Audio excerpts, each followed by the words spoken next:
প্রতিদিন ভালোবাসার নতুন নতুন গল্প পেতে চ্যানেলটি সাবস্ক্রাইব করে পাশে থাকা বেল বাটনে ক্লিক করুন। কিরে, শরীর দেখাতে চাস? তো এখানে কি করছিস? গলিতে যা, অনেকে আছে। ভার্সিটির পরিবেশটা নষ্ট করিস না। অবশ্য তোদের মতো মেয়েরা এছাড়া আর কি বা পারে, হ্যাঁ? হঠাৎ এমন কথা শুনে পেছনে তাকালাম, দেখলাম শুভ্র ভাইয়া কথাটা বলছে। নিজের চোখকেও বিশ্বাস করতে পারছিলাম না, তাই কান্না করে দিলাম। আমি শিশির, আর যে আমাকে এতগুলো কথা বলল সে শুভ্র ভাইয়া। উনি আমার খালাতো ভাই। ছোটবেলায় মা বাবা দুর্ঘটনায় মারা যায়, তারপর থেকেই আমি খালামণিদের বাসাতেই থাকি। খালামণি আর খালু আমাকে নিজের মেয়ের মতোই মানুষ করছে, কারণ তাদের কোনো মেয়ে নেই। আমি এবার অনার্স প্রথম বর্ষে, আর শুভ্র ভাইয়া ফাইনাল ইয়ারে। কিন্তু কোনো এক কারণে শুভ্র ভাইয়া আমাকে পছন্দ করে না। কেন করে না সেটা আমি আজও জানি না। এই, একদম ন্যাকা কান্না করবি না। নিজের ওড়না যখন শরীরে রাখতে পারিস না, তখন পড়িস কেন? শুভ্র ভাইয়ার কথা শুনে নিচের দিকে তাকালাম, আর দেখলাম ওড়নাটা সরে গেছে। আসলে ভাইয়া আমি খেয়াল করিনি। চুপ, একদম চুপ। আর একটা কথা বললে গাল লাল করে দেবো, বেয়াদব মেয়ে। শুভ্র, থাক, ছেড়ে দে, বুঝতে পারিনি। আর বকাবকি করিস না। কথাটা রাকিব ভাইয়া বলল, শুভ্র ভাইয়ার বন্ধু। শিশির, তুমি ক্লাসে যাও। আর এক মুহূর্ত ওখানে দাঁড়ালাম না, ক্লাসে চলে আসলাম। একটা ক্লাস করে বাড়িতে চলে আসলাম। ভালো লাগছিল না ক্লাস করতে। কি রে মা, আজ এত তাড়াতাড়ি চলে আসলি? শরীর ঠিক আছে তো? খালামণি, আমি ঠিক আছি, কিচ্ছু হয়নি। এমনি ক্লাস করতে ভালো লাগছিল না, তাই চলে আসলাম। ও আচ্ছা, যা তুই ফ্রেশ হয়ে নে, আমি খাবার দিচ্ছি, খেয়ে একটু ঘুমা, ঠিক হয়ে যাবে। ঠিক আছে খালামণি, বলে রুমে চলে আসলাম। খাওয়া দাওয়া করে শুয়ে থেকে ফোন ঘাটছিলাম, এমন সময় একটা অচেনা আইডি থেকে SMS আসলো। হাই। হাই। কেমন আছো? ভালো, আপনি? ভালো। আজ ক্লাস না করে চলে গেলে কেন? জানো, তোমাকে কত মিস করছিলাম। রিপ্লাই দিতে যাব, তখন দেখি আমাকে আমার আইডি থেকে লাথি দিয়ে বের করে দিল। অনেক চেষ্টা করেও আর ঢুকতে পারলাম না। বুঝতে পারলাম না কি হলো এটা, তাই ঘুমিয়ে গেলাম। শুভ্র ভাইয়ের চিৎকারে ঘুম থেকে উঠলাম। উঠে দেখি বিকাল 4টা বাজে। এর মাঝে শুভ্র ভাইয়া আবার ডাকলো। দৌড়ে ভাইয়ের কাছে গেলাম, গিয়ে দেখি খালামণিও সেখানে আছে। আমি এক কোণে চুপ করে দাঁড়িয়ে আছি। খালামণি ভাইয়াকে জিজ্ঞাসা করলো, কি হয়েছে? ভাইয়া খুব শান্ত গলায় বলল, শিশির, তোমার ফোন কোথায়? ঘরে ভাইয়া। কিন্তু কেন? তোকে এত প্রশ্ন করতে বলেছি আমি? বেশি কথা না বলে যা, ফোনটা নিয়ে আয়। ভাইয়া, এই যে ফোন। ভাইয়া কোনো কথা না বলে আমার ফোনটা নিয়ে আছাড় মারলো। শুভ্র, কি শুরু করেছো কি? হ্যাঁ, কি শুরু করেছো? নিজের যখন যা ইচ্ছে হবে তাই করবে তুমি? শিশিরের ফোনটা কেন ভাঙলে? বলো, কেন ভাঙলে? খালামণি খুব রেগে কথাগুলো বলল। আমি আগের মতোই চুপচাপ দাঁড়িয়ে আছি। আসলে এখানে কি হচ্ছে আমি কিছুই বুঝতে পারছি না, সব মাথার উপর দিয়ে যাচ্ছে। নীরবতা ভেঙে শুভ্র ভাইয়া বলল, আজ থেকে ও কোনো ফোন ব্যবহার করবে না। আমার যখন মনে হবে ও ফোন ব্যবহারের যোগ্য, তখন আমি নিজেই ওকে ফোন কিনে দেব। কিন্তু ভাইয়া আমার তো ল্যাপটপ নাই। আমি আমার ফোনের সব প্রজেক্টের কাজ করতাম। যখন যেটা দরকার হয় আমার ফোন বা ল্যাপটপ থেকে করে নিবি। আমি আর খালামণি তো অবাক, যে কিনা তার ঘরেই আমাকে যেতে দেয় না। আজ তার কি হলো, তার জিনিস আমাকে ব্যবহার করতে দেবে বলে গেল। রাতের খাবার খেয়ে পড়তে বসলাম। পড়া শেষে ভালো লাগছিল না, তাই ছাদে গেলাম। দোলনায় বসে থাকতে থাকতে কখন যে ঘুমিয়ে পড়েছি জানি না। সকালে ঘুম থেকে উঠে দেখি আমি আমার রুমে। অনেক ভেবেও বের করতে পারলাম না আমি রুমে কিভাবে এলাম। ওদিকে খালামণি বকাবকি করছে, কলেজে দেরি হয়ে যাবে বলে। তাই তাড়াতাড়ি রেডি হয়ে খাবার টেবিলে গেলাম। টেবিলে বসে খাচ্ছি। আমার সামনে বসে আছে শুভ্র ভাইয়া। এই মানুষটাকে যত দেখি ততই অবাক হই। এর মনে কখন কি চলে কেউ জানে না। আমার তো মনে হয় উনি নিজেও জানে না। কি সুন্দর দেখতে মানুষটা, যাকে বলে একদম কিউটের ডিব্বা। ফর্সা চেহারা, হাইট হবে হয়তো 6 ফুট, কোচা কোচা দাড়ি, জিম করা বডি, আর ঠোঁটের নিচে একটা ছোট্ট তিল। মনে হচ্ছে এই দিলটাই তাকে আরো বেশি সুন্দর করে তুলেছে। এত সুন্দর কেন এই মানুষটা? ওই, এমন ভাবে তাকিয়ে আছিস কেন? আমাকে যে খাবার দিয়েছে তোকে একই খাবার দিয়েছে, তো তাকিয়ে আছিস কেন? আমার পেট খারাপ করতে চাস নাকি? ওনার কথায় বেশ লজ্জা পেলাম, তাই কথা না বাড়িয়ে খাওয়াতে মনোযোগ দিলাম। শুভ্র, তুই আর শিশির তো একই কলেজে যাস, দুজনে একসাথে যেতে পারিস না? ওকে সাথে নিয়ে যাবি। মা, লাইক সিরিয়াসলি? আমি আর পারিনি ওকে নিয়ে যাব। তুমি ভাবলে কি করে, হ্যাঁ? বলে চলে যাচ্ছিল, আবার ভেতরে এসে আমার হাতে ওনার বাটনটা ধরিয়ে দিল। আজ থেকে এই ফোনটা সাথে রাখবি, ওকে? আমি শুধু মাথা নাড়ালাম, তাকে হ্যাঁ বুঝালাম। এভাবেই কেটে গেল 4 মাস। আর শুভ্র ভাইয়াদের বিদায় অনুষ্ঠান। কলেজের সকলেই শাড়ি পরবে, আমরাও আজ শাড়ি পরেছি। খালামণি, দেখো তো আমাকে কেমন লাগছে। ওরে বাপ রে বাপ, আমার মামনিটারে এত সুন্দর লাগছে কেন? পেছনে ঘুরে দেখি খালু কথাটা বলল। আমি গিয়ে খালুকে জড়িয়ে ধরলাম। খালু, সত্যি সুন্দর লাগছে আমাকে? আমার মামনিটা তো আর এমনি অনেক সুন্দর, আজ শাড়ি পরেছে আরো সুন্দর লাগছে। আমাদের মেয়েটাকে অনেক সুন্দর লাগছে। থ্যাঙ্কস খালামণি। মা, আমি আসছি। বলেই তাড়াহুড়া করে শুভ্র ভাইয়া বেরিয়ে গেল। কাউকে কিছু বলার সুযোগই দিল না। মামনি চলো, আজ তোমাকে আমি নিজে কলেজে দিয়ে আসবো। সত্যি খালু? সত্যি পাগলি, চলো।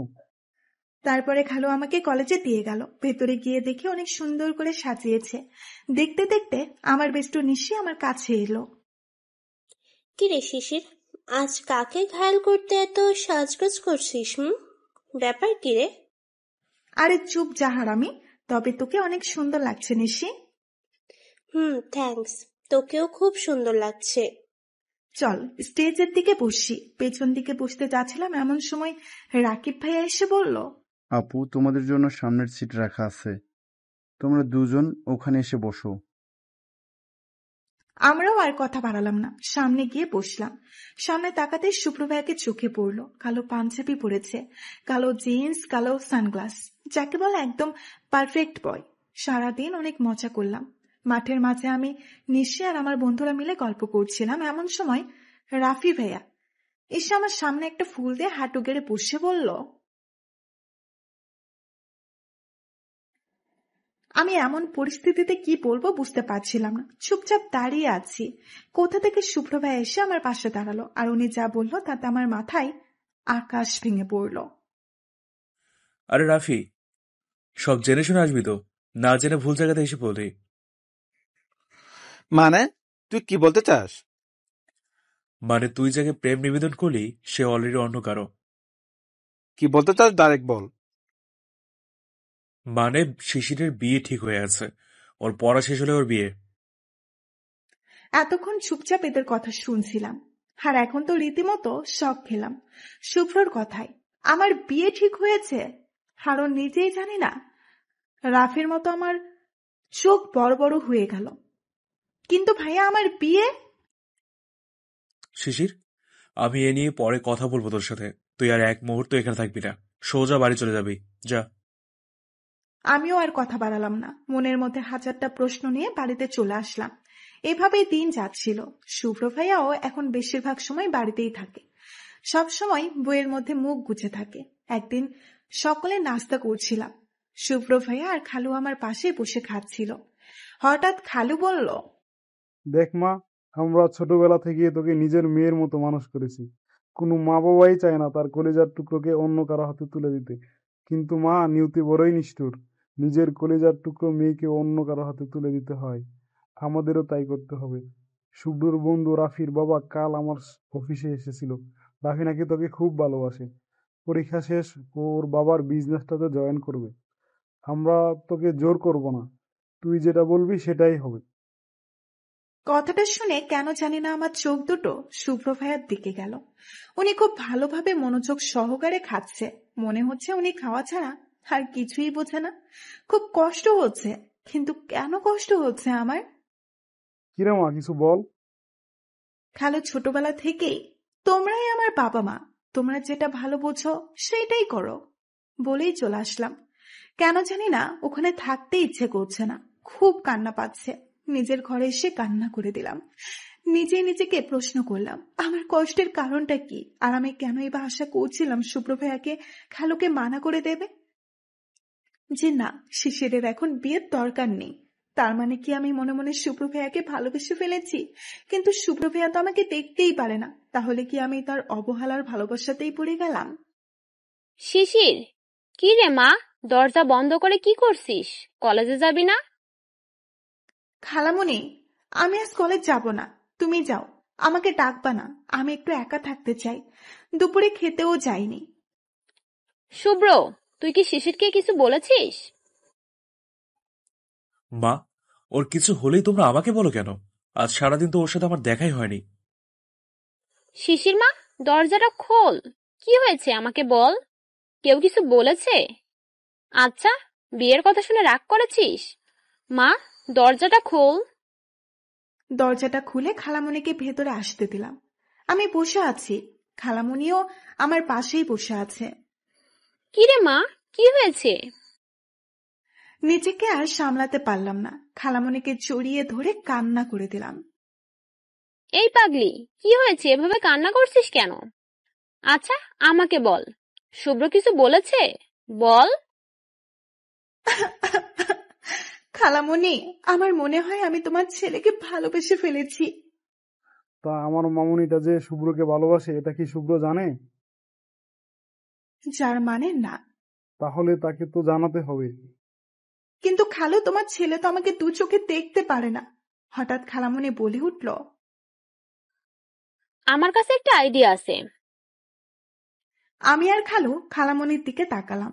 আজ শুক্রবার, রাফি ভাইয়ের পরিবার থেকে সকলেই আমাকে দেখতে আসছে। খালামণি অনেক রান্না করছে আজ।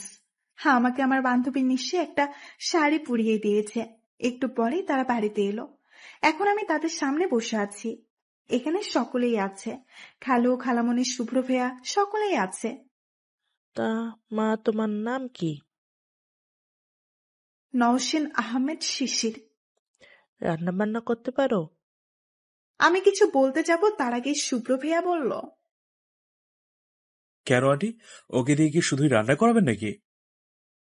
শুভ্র ভাইয়ের কথায় ওনারা চুপ মেরে গেল। তারপর আবার প্রশ্ন করলেন। আচ্ছা মা, বলো তো, স্বামী আগে না পরিবার আগে? এবারও আমি কিছু বলার আগে শুভ্র ভাইয়া বলল। কেন আন্টি, বিয়ের পরের দিনে কি ওদের আলাদা করার চিন্তা করছেন নাকি? ওনার কথায় খালু বলল। শুভ্র, কি হচ্ছে এসব? বড়দের সম্মান করতে ভুলে গেছো নাকি? খালুর কথায় কোনো উত্তর না দিয়ে উনি আমাকে বলল। কিরে, তুই এখানে এখনো সংসারে বসে আছিস কেন? যা, নিজের রুমে যা। আমি এখনো চুপচাপ বসে আছি দেখে উনি দাঁতের দাঁত চেপে বলল। কিরে, যাবি তুই নাকি কোলে করে রুমে দিয়ে আসতে হবে? তুই যাবি নাকি কোলে করে দিয়ে আসবো রুমে? হ্যাঁ? ওনার এমন কথায় দৌড়ে নিজের রুমে চলে আসলাম। কিরে শিশির, শুভ্র ভাইয়া এমন করছে কেন বলতো? আমি কেমনে বলবো উনি কেন এমন করছে? আমার মনে হয় আমি জানি, বুঝলি শিশির? কি জানিস, বলে ফেল। আমার মনে হয় শুভ্র ভাইয়া আর তোর মাঝে সামথিং সামথিং। মানে? মানে আমার মনে হয় শুভ্র তোকে পছন্দ করে, তাই তোর বিয়ে হতে দেবে না। সত্যি বলছিস তুই? বিশ্বাস কর মাইজান, তোর কথা যদি সত্যি হয় আমি তোকে তেলাপোকা স্যুপ খাওয়াবো, টিকটিকির মালাইকারি খাওয়াবো, ইঁদুরের ডিম খাওয়াবো। ওয়াচ্ছি, তুই এইসব কি বলছিস? মাথা ঠিক আছে তোর? এইগুলো কেউ খাইছি? বলেই ও রুম থেকে চলে গেল। আমি মনে হয় ভুল জায়গাতে ভুল কথা বলে ফেলেছি। সে যাই হোক, তাতে আমার বাপের কি? পরের দিন জানতে পারলাম উনি নাকি ওদের বলেছে। যা হবার আমার অনার্স কমপ্লিটের পর হবে। এখন যেন এ বাড়িতে কারো কোনো বিয়ের কথা না তোলা হয়, না বলা হয়। বলেই চলে গেছেন। তাই রাফি ভাইয়াও চলে গেছে। রাতে ডিনার করার সময় খালামণি বলল। রাফি বাড়িতে গিয়ে ফোন দিয়েছিল, ওরা শিশিরের পড়া শেষ না হওয়া পর্যন্ত অপেক্ষা করবে।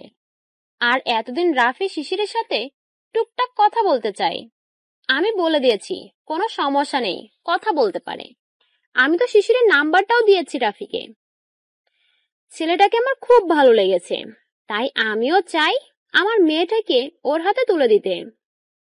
শুভ্র ভাইয়া শুধু বলল, মা, তুমি তো বিদ্যুতের গতিতে ছুটছ, এত তাড়া কিসের? নাকি এখন ওকে তোমাদের বোঝা মনে হচ্ছে? হতেই পারে, সারা জীবন তো আমাদের বাড়িতেই কাটিয়ে দিল। কথাটা শুনে খুব মন খারাপ হয়ে গেল। মাথা নিচু করে বসে আছি, তখনই ফোনটা বেজে উঠল। খুব বিরক্ত লাগছিল। ফোনের দিকে তাকিয়ে দেখি রাফি ভাইয়া ফোন দিয়েছে। কে ফোন দিয়েছে? রাফি ভাইয়া। ও আচ্ছা, যা রুমে গিয়ে কথা বল। আমিও রুমে চলে আসলাম। কেমন আছো বিন্দু শিশির? ভালো, বাট ভাইয়া আমার নাম শিশির। আমার কথায় উনি হাসলেন, তারপর বললেন, জানি তোমার নাম নসীন আহমেদ শিশির, কিন্তু আমি তোমাকে ভালোবেসে বিন্দু শিশির ডাকতে চাই, মানা করো না। আমি আর কথা বাড়ালাম না, টুকটাক কথা বলে ঘুমিয়ে গেলাম। এভাবেই প্রায় রাফি ভাইয়া ফোন দিত। কথা বলার ইচ্ছে না থাকা সত্ত্বেও কথা বলতে হতো। একদিন রাতে শুয়ে থেকে রাফি ভাইয়ার সাথে কথা বলছিলাম। লোকটা একদম খারাপ না, মানুষকে খুব হাসাতে জানে। আমিও তার কথায় হাসছিলাম। এমন সময় শুভ্র ভাই আমার হাত থেকে ফোনটা কেড়ে নিয়ে ভেঙে ফেললো। ওনাকে দেখে খুব ভয় পেয়ে গেলাম। ওনার চোখ দুটো আগুনের মতো হয়ে আছে, এমন ভাবে চেয়ে আছে যেন এখনই আমাকে কাঁচা গিলে খাবে। আচ্ছা, আমাকে যদি রান্না না করে খাই তাহলে কি ওনার পেটে সমস্যা হবে? হলে আমার বাপের কি? কথাগুলো ভাবছিলাম, এমন সময় শুভ্র ভাই আমার হাত দেওয়ালের সাথে চেপে ধরে বলে উঠলেন, আর কোনো দিন যদি কারোর সাথে ফোনে কথা বলা দেখি, তাহলে সেদিনই হবে তোর শেষ দিন। খুব সাহস করে বললাম, কিন্তু ভাই আমি তো আমার হবু স্বামীর সাথেই কথা বলছিলাম। কথাটা শেষ করার আগে উনি আমার ঠোঁট দুটো দখল করে নিলেন, আর সব রাগ যেন আমার ঠোঁটের উপরে ছেড়ে দিচ্ছে। উনি হঠাৎ এমন করবে কখনো ভাবতে পারিনি। কান্না করে দিলাম। কিছু সময় পরে উনি আমাকে ছেড়ে দিয়ে চলে গেল, আর যাওয়ার আগে বলে গেল, শুভ্র শিশিরের গল্পের পাতায় থাকবে, অন্য কেউ না। কথাটা যেন মাথায় থাকে। বলেই চলে গেলেন। আর আমি সেখানেই বসে পড়লাম। কখনো ভাবতে পারিনি শুভ্র ভাইয়া এমন করবে। খুব কষ্ট হচ্ছিল। কান্না করতে করতে কখন ওখানে ঘুমিয়ে গেছি মনে নেই। সকালে কিচ্ছু খাইনি। আজ থেকে শুভ্র ভাইয়ার পরীক্ষা শুরু। উনি সকালে নাস্তা করে পড়তে বসেছে। আমি চুপটি করে ঘরের মাঝে বসে আছি। কিছুই ভালো লাগছে না। মাথার মধ্যে কিছু প্রশ্নও ঘুরছে। উনি কি আমাকে ভালোবাসে, নাকি ওনার বাড়িতে থাকি বলে ওনার সম্পত্তি ভাবে? খালামণি রান্না করছে, আমি টিভি দেখছি। শুভ্র ভাইয়াও পরীক্ষা দিয়ে বাড়ি চলে আসছে। মনে হয় শুয়ে আছে। খালামণির কাছে শুনলাম ওনার পরীক্ষা খুব ভালো হয়েছে। এইভাবে দেখতে দেখতে ওনার পরীক্ষা শেষ হয়ে গেল। এর মাঝে রাফি ভাইয়ার মাঝে মাঝে আমাদের বাড়িতে আসতেন।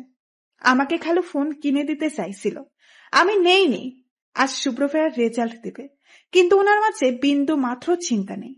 খুব নর্মালি চলাফেরা করছে। খালামণি তো টেনশনে শেষ। মা, এমন করছো যে আমি প্রতি বছর ফেল যাই।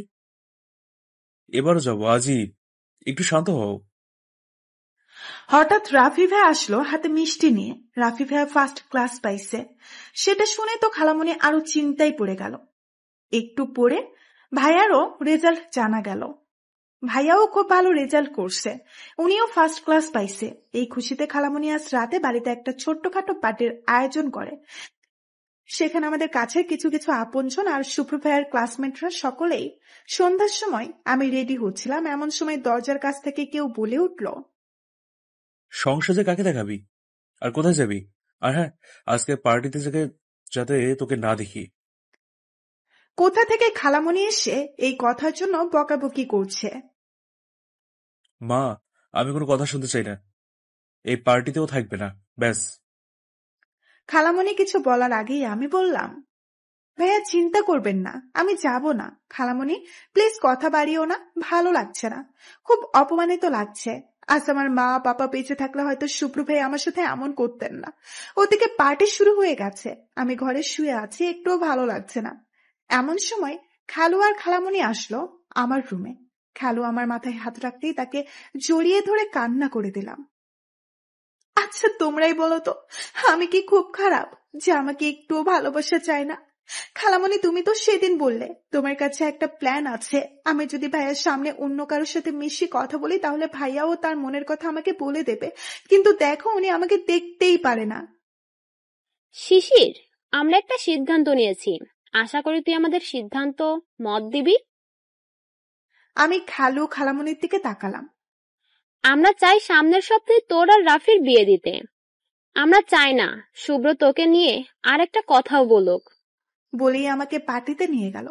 রাফি ভাইয়ের পাশে দাঁড় করিয়ে খালু বলল, তোমাদের সকলের জন্য একটা সুখবর আছে। আমরা আর রাফির মা বাবা মিলে ঠিক করেছি সামনের সপ্তাহে শুক্রবার রাফি আর শিশিরের বিয়ে। তোমাদের সকলের দাওয়াত রইল। কথাটা শুনে সকলে একসাথে হাততালি দিতে লাগলো। আমি আর চোখে শুভ্র ভাইয়ের দিকে তাকালাম। উনি এক কোণে একা দাঁড়িয়ে আছে।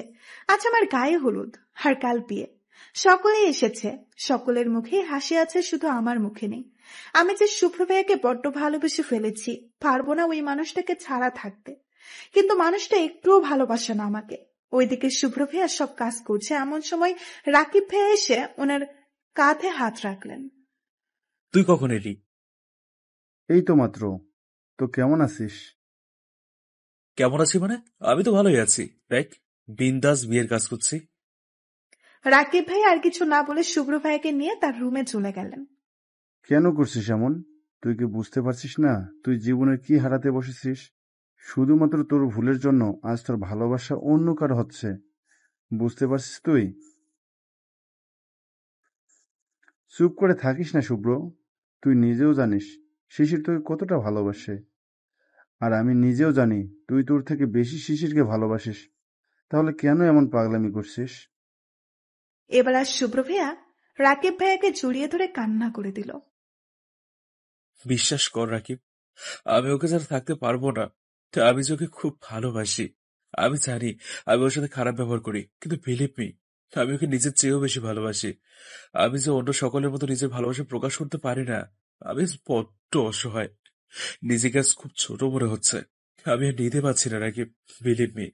আমার তো বন্ধ হয়ে আসছে, নিঃশ্বাস নিতে কষ্ট হচ্ছে, মনে হচ্ছে আমার প্রাণ ভ্রমণটা কেউ কেড়ে নিয়ে যাচ্ছে। দেখ, পাগলামি করিস না। ছেলেদের কান্না করতে নেই, জানিস না?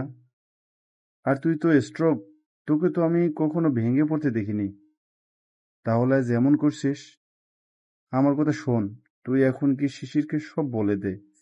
বলে দে যে তুই ওকে ভালোবাসিস। আমি পারবো না, আমি পারবো না ওকে আটকাতে। ঠিক আছে, আমি শিশিরকে সব বলছি। উঠে আসতে নিলেই শুভ্র হাত ধরে আবার বসিয়ে দিল।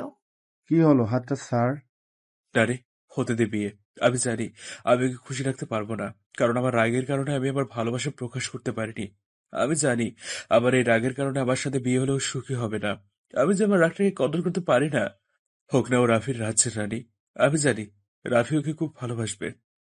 চল এবার, বাইরে অনেক কাজ আছে। বলেই চোখ মুছে বাহিরে বেরিয়ে গেলেন। রাকিব ভাইয়াকে কিছু বলার সুযোগ দিলেন না। আজ আমার বিয়ে। চারিদিকে ফুলের ছড়াছড়ি, ছোট্ট বাচ্চারা দৌড়াদৌড়ি করছে। আমাকে একটু আগে পার্লারের মেয়েগুলো সাজিয়ে দিয়ে গেছে। হঠাৎ একজন চিৎকার করে বলল, বর এসেছে, বর এসেছে। কথাটা যেন আমার বুকে তীরের মতো লাগলো। এই জায়গাটাতে তো আমি আমার শুভ্র ভাইয়াকে চেয়েছিলাম, যাকে আমি আমার সবটা দিয়ে ভালোবাসতে চেয়েছিলাম। নিজের অজান্তেই চোখ দিয়ে পানি পড়ল। বিয়ের লোকজনদের খাওয়া দাওয়া শেষ। শিশির, রাকিব ভাইয়া ফোন দিয়েছে, তোর সাথে 2 মিনিট কথা বলতে চাই। এই নে কথা বল। হ্যালো শিশির। ভাইয়া বলেন। দেখো, আমি জানি তুমি শুভ্রকে ভালোবাসো, তাহলে রাফিকে কেন বিয়ে করছো? ভাইয়া, এক হাতে তালি বাজে না, আর না একতরফা ভালোবাসা হয়। আমি ওনাকে ভালোবাসি, কিন্তু উনি আমাকে একটুও ভালোবাসে না। কে বলেছে ও তোমাকে ভালোবাসে না? ওর দিকে একবার তাকিয়ে দেখো, ঠিক বুঝতে পারবে। পাগলটা তোমাকে নিজের চাইতেও বেশি ভালোবাসে, শুধু প্রকাশ করতে পারে না। জানো, একটু আগেও কান্না করছিল, কারণ ও তোমাকে চিরদিনের জন্য হারিয়ে ফেলছে। কিন্তু ও তাও কিছুই বলছে না, কারণ ও চায় তুমি সুখে থাকো। দেখো, বড় ভাই হিসেবে একটা সাজেশন দিই, শুনবে কিনা শুনবে এটা তোমার ব্যাপার। নিজেদের ভালোবাসাটাকে হারিয়ে যেতে দিও না। বলেই ফোনটা কেটে দিল। আমি শুধু কান্না করছি। কি করব কিছুই মাথায় আসছে না। এখন যে আমার হাতে কিছুই নেই। আর একটু পরেই আমি অন্য কারো কাজে এসেছে বিয়ে পড়াতে। আমাকে বারবার বলছে, বলো মা কবুল। আমি কিচ্ছু বলতে পারছি না, সব কথা যেন গলাতে পেঁচে আছে। আজ নিজেকে সবচেয়ে বেশি অসহায় মনে হচ্ছে। আবারও কাছে বলি উঠল, বলো মা কবুল। এবার আমি খুব জোরেই বলে উঠলাম, এই বিয়ে আমি করতে পারবো না। সকলে যেন আমার কথায় চমকে উঠল। খালো আমার কাছে এসে বলল, কি বলছিস তুই এসব? মাথা ঠিক আছে তোর? আমি খালুর দিকে একবার তাকিয়ে শুভ্র ভাইয়ের দিকে হাঁটা ধরলাম। সকলে অবাক চোখে আমাকে দেখছে। শুভ্র ভাইয়ের কাছে গিয়ে নিজের সব শক্তি দিয়ে তাকে খুব জোরে একটা থাপ্পড় মারলাম। সকলে যেন এবার আরো অবাক হলো। এবার সকলের সামনে শুভ্র ভাইকে জড়িয়ে ধরে কান্না করতে করতে বললাম, হ্যাঁ, তুই যখন ভালোবাসো তাহলে অন্য কারো হাতে তুলে দিচ্ছ কেন? আমি কি খুব বোঝা যে আমাকে এই বুকেতে আগলে রাখতে পারছেন না? শুভ্র ভাইয়াও কিছু বুঝতে পারছে। হঠাৎ এমন হয় উনিও কিছু বলতে পারছে না। আমি আবারও বলতে শুরু করলাম, ভাইয়া তুমি আমাকে ছাড়া থাকতে পারলেও আমি যে থাকতে পারবো না। তিলে তিলে শেষ হয়ে যাব, তার থেকে তুমি নিজেই আমাকে শেষ করে দাও। এখানে এসব কি হচ্ছে? আমরা কি এখানে সিনেমা দেখতে এসেছি? রাফি ভাইয়া কিছু না বলে আমাদের কাছে এসে শুভ্র ভাইয়াকে বলল। শুভ্র, তুই কি শিহিরকে ভালোবাসিস? শুভ্র ভাইয়া কিছুই বলল না, শুধু মাথাটা নিচু করে রইল। বাসর ঘরে বসে আছে আমি। এই রাতটা নিয়ে অনেকেরই নাকি অনেক স্বপ্ন থাকে, আমারও আছে। জানি না পূরণ হবে কিনা। একটু পরে দরজা খোলার শব্দের দিকে তাকালাম। কেন জানি না খুব ভয় লাগছে। এমন কেন করলি শিশির? হ্যাঁ, আমার শুভ্র ভাইয়ের সাথে বিয়ে হয়েছে। রাফি ভাইয়া যখন প্রশ্ন করলো শুভ্র ভাইয়াকে, ভাইয়া কোনো কথাই বলেনি। তখন রাফি ভাইয়া বলল, তার মানে শিশির যা বললো সব সত্যি? তারপর এক প্রকার জোর করেই রাফি ভাইয়া আমার আর শুভ্র ভাইয়ার বিয়েটা দিয়েছে। কারণ রাফি ভাইয়ার বাবা অনেক ঝামেলা করছিল। তখন রাফি ভাইয়া খুব সুন্দরভাবে তার বাবাকে বলল, বাবা, জোর করে হয়তো আমি শিশিরকে বিয়ে করতে পারবো, কিন্তু বিয়ের পরে কি আমি সুখে থাকতে পারবো, নাকি শিশির সুখে থাকবে বলো? আর না শুভ্র ভালো থাকবে, কারণ ওরা দুজন দুজনকে ভালোবাসে। আর আমার ভালোবাসাটা একতরফা। একতরফা ভালোবাসা দিয়ে আমি তিনজনের জীবন নষ্ট করতে পারবো না বাবা। তারপরে তার বাবা কিচ্ছু বলেনি। রাফি ভাইয়া নিজে দাঁড়িয়ে আমাদের বিয়ে দিয়েছে। অবাক চোখে তাকিয়ে ভাইয়াকে বললাম, আমি কি করেছি ভাইয়া? হ্যাঁ, কি করছিস তুই? জানিস না কেন আমার জীবনটাকে নষ্ট করলি? আমি তো তোকে দেখতেই পারি না। সারাটা জীবন আমি কিভাবে তোর সাথে থাকবো বল? কিভাবে থাকবো? আর আমি তোকে ভালোবাসি, এত বড় মিথ্যা কথাটা কেন বললি? আমি কোনো কথা না বলে তাকে জড়িয়ে ধরলাম। তার বুকে মাথা রেখে বললাম, অনেক হয়েছে, আর নাটক করতে হবে না। আমি জানি আপনি আমাকে ভালোবাসেন, আর আমি এটাও জানি আমি আপনাকে যতটা ভালোবাসি তার থেকেও আপনি আমাকে বেশি ভালোবাসেন। একটু আগে তো কান্নাও করলেন, এখনই ভুলে গেলেন? শুভ্র ভাইয়া খুব অবাক হয়ে বললেন, মানে তোকে কে কে কে- কে বলেছে যে আমি তোর জন্য কান্না করেছি? রাকিব ভাইয়া আমাকে সব বলেছে। আর হ্যাঁ, তোমার ভালোবাসতে হবে না, আমার ভালোবাসা দিয়ে আমাদের জীবন ভরিয়ে দেব। আর তোমার রাগটাকেও ভালোবাসায় রূপ দান করবো, দেখে নেবেন। এবার কথা না বাড়িয়ে একটু জড়িয়ে ধরো না ভাইয়া, প্লিজ। ভাইয়া আর কথা না বাড়িয়ে আমাকে খুব শক্ত করে নিজের বুকের সাথে মিশে নিল আর বলল, পারবি সারা জীবন আমার রাগটাকে ভালোবেসে আমার পাশে থাকতে?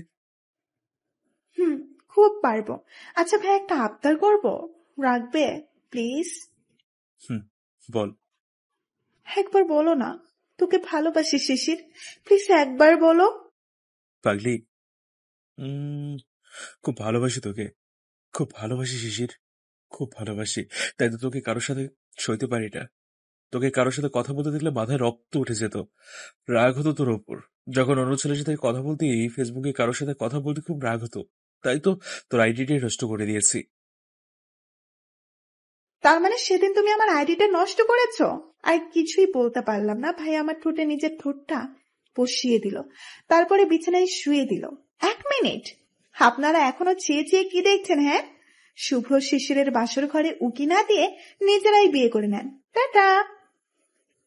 সকালে ঘুম থেকে উঠে নিজেকে শুভ্র ভাইয়ার বাহুডোরে আবিষ্কার করলাম। ঘুমন্ত অবস্থায় ওনাকে আরো অনেক বেশি সুন্দর লাগছিল। নিজেকে আর সামলে রাখতে পারলাম না। ওনার ঠোঁটের নিচের তিলটাতে একটা চুম্মা দিলাম। তখনই শুভ্র ভাইয়া বলে উঠল, শিশির, বউ আমার সারা রাত ঘুমাতে পারেনি, এখন একটু ঘুমাতে দে। বলেই জড়িয়ে ধরলেন। ওনার কথায় খুব লজ্জা পেলাম। তার মানে উনি জেগেছিলেন। ইস, নিজের ওপর নিজেরই খুব রাগ হচ্ছে এখন। এত চিন্তা করতে হবে না, আমি তোরই স্বামী, যত ইচ্ছা আদর করতে পারিস। এবার চুপ থাক আর ঘুমাতে দে। একটু পরে উঠে ফ্রেশ হয়ে রান্নাঘরে গেলাম। গিয়ে দেখি খালামণি রান্না করতেছে। আমি খালামণিকে পেছন থেকে জড়িয়ে ধরলাম। কি রে, ঘুম ভাঙলো? কি রান্না করো? অনেক কিছু। শুভ্র কি করে? ওঠে না এখনো? না, তোমার ছেলে নাক ডেকে ঘুমাচ্ছে। খালামণি, আগে আমাকে কিছু খেতে দাও, খুব ক্ষুধা লাগছে।